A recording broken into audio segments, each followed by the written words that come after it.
go over to the whiteout game that's also on Christmas Eve day, where the Vikings play the G-Men. Viking at 11 a.m. on Fox. Vikings 3.5-point favorites. I have for my notes here is make Daniel Jones beat you. Don't let Saquon look like he did against Michigan in the 2017 game against Penn State. Iowa 2017. Yeah. And that game still hurts to talk about. Make this a drop back pass game for Daniel Jones because he's not going to beat you. We talked about it. We wanted to see the Vikings get a run game going last week, but when you get down 33-0, you're not really able to run the ball, even though Dalvin Cook almost was just shy of 100 yards.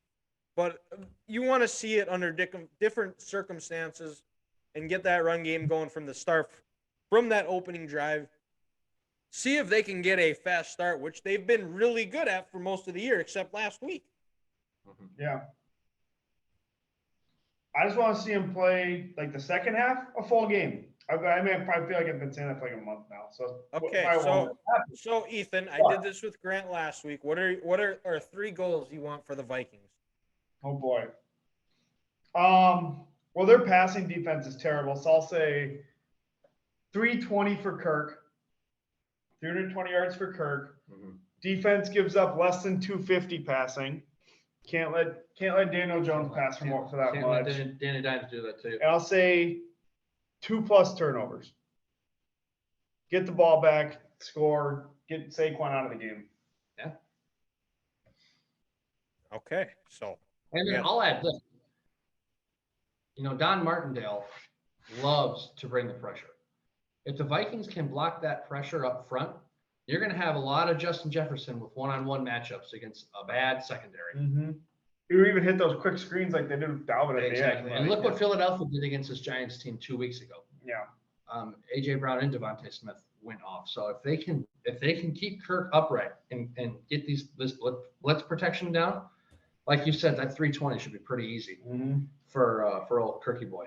How are they looking on the injury front? Because I know Darius Shaw went out, but I believe he came back. He was just tired. He was physically exhausted. I think he had cramps.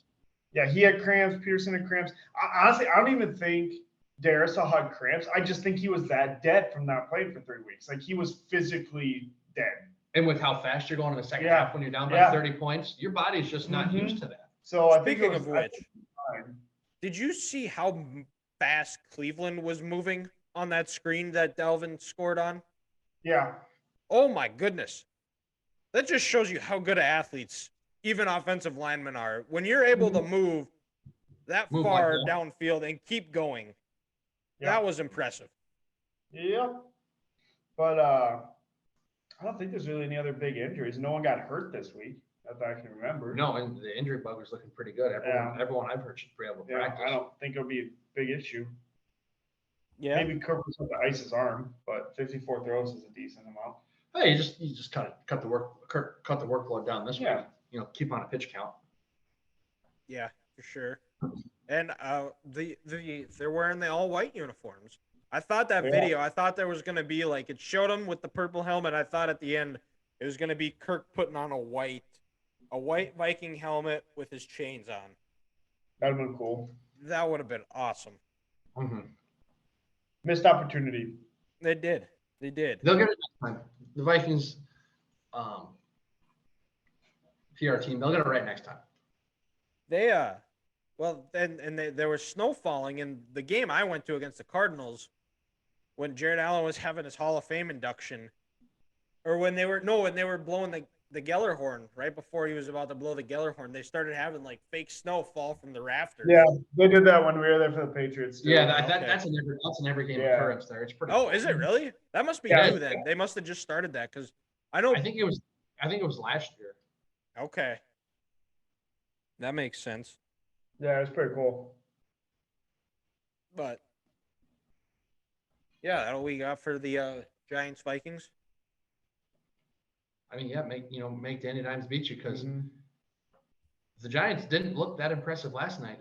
Kayvon Thibodeau played the first half of his life But besides that, it felt like the Commanders were in control of that game. But the Giants just got enough on third down where that Commanders pass rush couldn't get there. And, they made some plays to win the game. So, but again, an inexperienced offensive line for the Giants, get that home crowd going and have Zadarius and Zanil, hopefully get after Danny Dimes, and he's going to do what he does best, give the ball to the other team. Mm-hmm. Yep. Give the Vikings some early Christmas presents. Yes.